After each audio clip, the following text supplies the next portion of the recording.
Welcome to Dakar. We're at stage 7 today, going from Unity to Salta. It's going to be a difficult stage going into the riverbeds, and probably we're going to come across a bit of water too, so hope you look forward to it.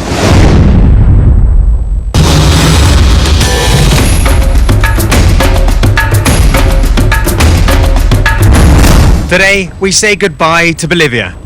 But there are still a few surprises in store before we leave the marvellous country.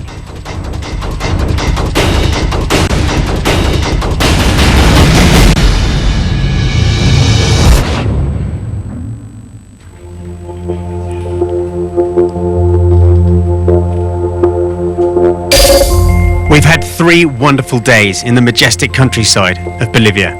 It's the longest time the Dakar has spent exploring the country and tested the endurance of the riders as much as it rewarded with its unique hospitality.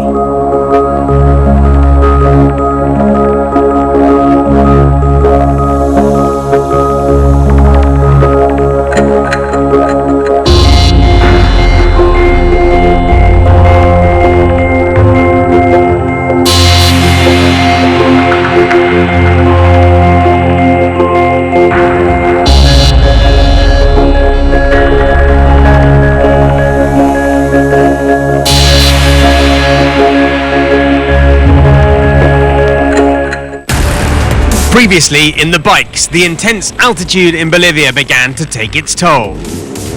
And even the world's best began to suffer on yesterday's long stage. The head. Wow. Yesterday, the end of the stage, a lot, and today, Gonçalves held his lead, but Price won the day and has closed right onto the heels of the Honda. Is the Australian ready to take the overall lead? As a racer, you always want to win, and you always want to be on that top step. For sure, it all looks good on paper, but anything can happen between now and then. And things did happen. Ruben Farrier crashed hard and was airlifted out, and Joan Barreda hit serious trouble. Will the Honda rider go any further on this year's Dakar?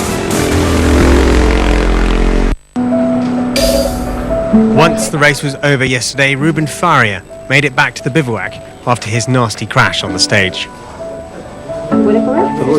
Battered and bruised, but still smiling.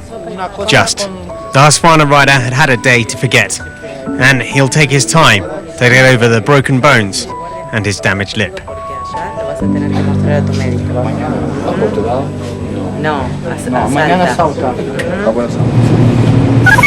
Just before 9 p.m, Barreda made it back to the bivouac after running more than 250 kilometers as a dead weight behind his teammate. He was at least back with the mechanics to try and fix the bike, but the mood in the Honda camp was somber. Today was a hard day with the bike breaking, but it's something that happens in sport, the crazy nature of racing, because we started so well, but, well, it is what it is.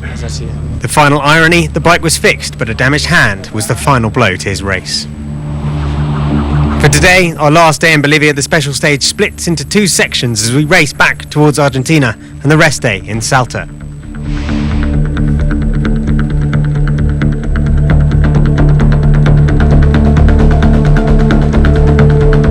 Bolivia once again was ready to give the bikes a fantastic pre-dawn send-off.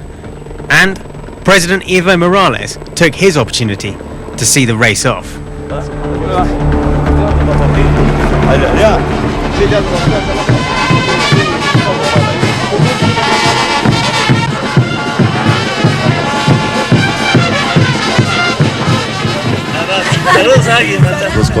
Through the drivers, the Dakar unites the Bolivian people.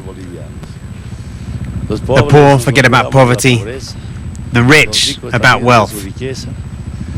Everything is thanks to the Dakar.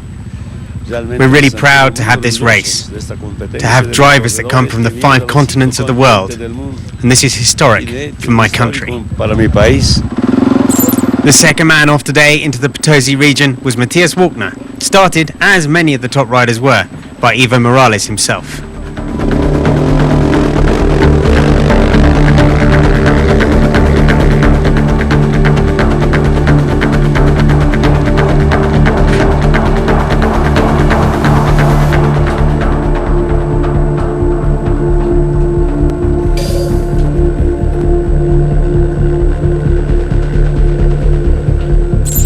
Just 17 kilometres into the stage, drama unfolded. As the third man on the stage, Paulo Gonçalves, came across the stranded form of Walkner. The Austrian flung fully 20 foot clear of his bike.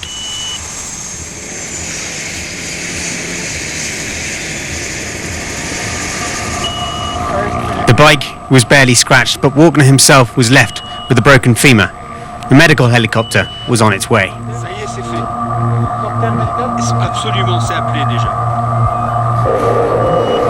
Eventually, his teammates Quintanilla and Aranha arrived to look after him, while Gonçalves rejoined the race, and the first of the medical assistants arrived.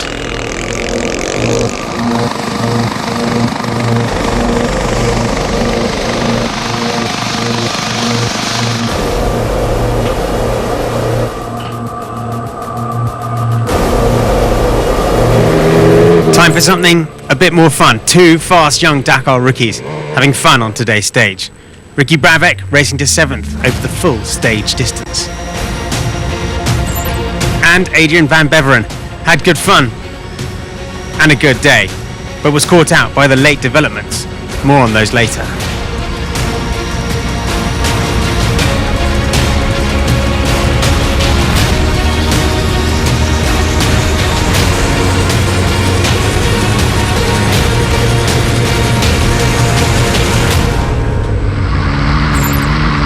Toby Price rode on today, oblivious to the drama that unfolded with his teammate, until he got to the end of the first part of the stage. Opening the road for the second day was more costly for the big Australian, but he rode at the front all day to come home 6th.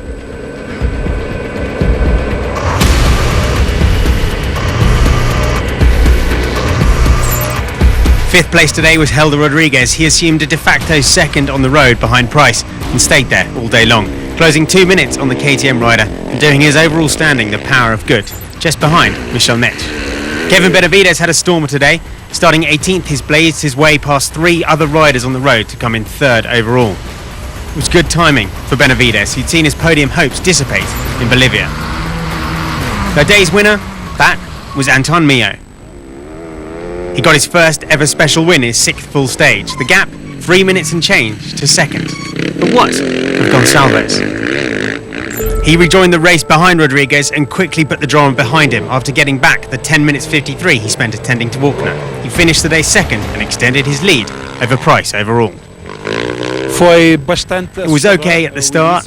Then after 300 metres, it started to rain really hard in the second part, and all the track was turning white. It got very slippery, tricky. But then after a while, after a few kilometres, it went back to normal, and I could ride without problems. But once the top 20 were through that beginning of the second part, the race was stopped when a river flooded and became impassable for anyone.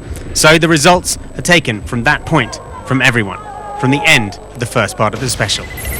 So Mio has it, but in second place it will be Paulo Gonçalves once he gets his time back. Kevin Benavides credited with it for now, ahead of Mecha, Rodriguez and Toby Price, losing 4 minutes to Mio. And it's Price with the overall at the moment, but that will all change when Gonçalves gets his time back. Today was another hard day on the Dakar for the quad competitors. A massive storm and heavy rains forced the officials to cancel the second part of the stage, despite it starting dry. That means that results come today from the end of the first part of the special, and Marcos Petronelli is clearly determined to win his 3rd Dakar. He pushed hard this morning, but was only 5th at the end of the first part. Most of the other riders aren't to worry, but the man he's chasing is his brother, and he lost another 48 seconds today. Alejandro managed to finish in front of him, and it's very important. He's doing a great job and now leads by over 4 minutes. The surprise at the stage today was the winner, Lucas Bonetto. He's had a slow year this year, but has finally found his pace, starting to recreate some of the form that he had last year. Another outsider on the podium was Pablo Capetti. He came home 2nd. A great performance from him today. And the man who sits 6th overall, Walter Nasiglia, was 3rd on the stage today. It's been a strange and hard day for the quad riders on their way to Salto.